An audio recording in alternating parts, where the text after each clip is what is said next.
I'm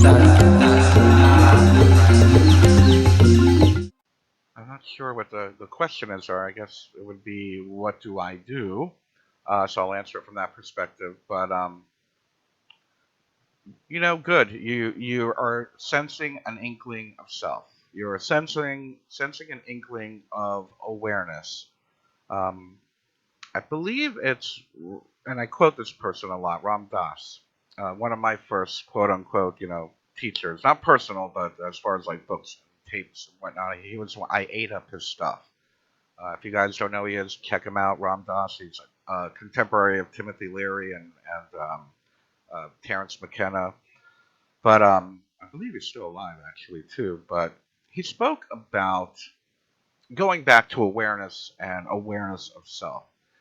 He spoke a lot about the observer and how our one of the goals of spiritual practice is to, and I might get this wrong, so forgive me for paraphrasing incorrectly if I am, but being in the world, not of it, if that makes sense, to be the observer, to be the one who watches, the watcher, I believe he called it actually as well, the one who watches the thoughts go through our mind, the one who watches the emotions uh, move through us, the one who watches the interaction. And it's almost like you're observing your life.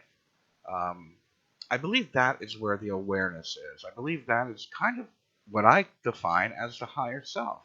It's non attachment, it's self participating in life without attachment.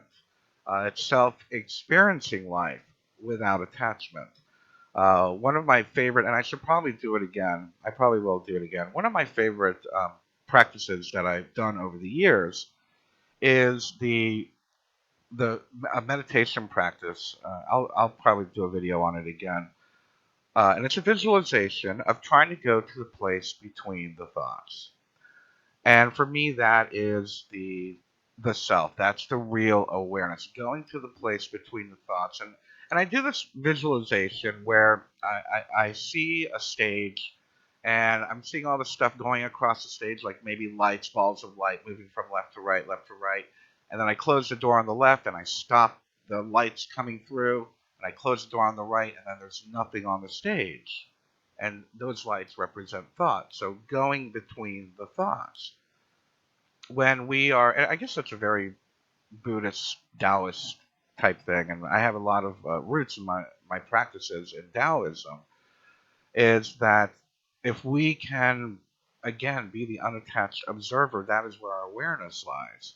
When we get caught up in any moment emotionally, when we get caught up in any moment that we begin to identify, like, for example, let's say my driver's license got suspended, which it has in the past, but it's not right now. Let's say my driver's license got suspended, and I take it very personally, and I'm identifying, oh my gosh, my driver's license is suspended, and I'm identifying as the suspended driver's license, and it's affecting my thoughts, it's affecting my emotion. We're losing our identity there. We're losing our awareness. Instead of becoming one with our awareness, we're becoming one with the experience. Experience comes and goes. Experience is like a wave. It's a wave growing. The wave will crest and then it goes away, just like a thought.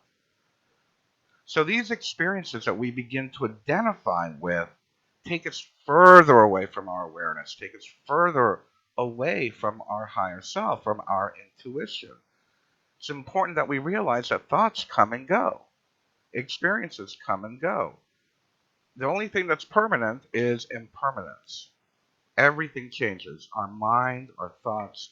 How many times throughout the day does your mood change? People talk about mood swings. I don't think it's a bad thing. I think it's acknowledging that your mood changes throughout the day. The key is to be the awareness and not the experience. Be aware of the experience, but not identify with the experience. The key is to know that we are changing. The key is to know that there will be another thought, another mood. Nothing is permanent. And I believe that's where we actually find our awareness, our clarity, and quite honestly, our true identity, if that's what you want to call it.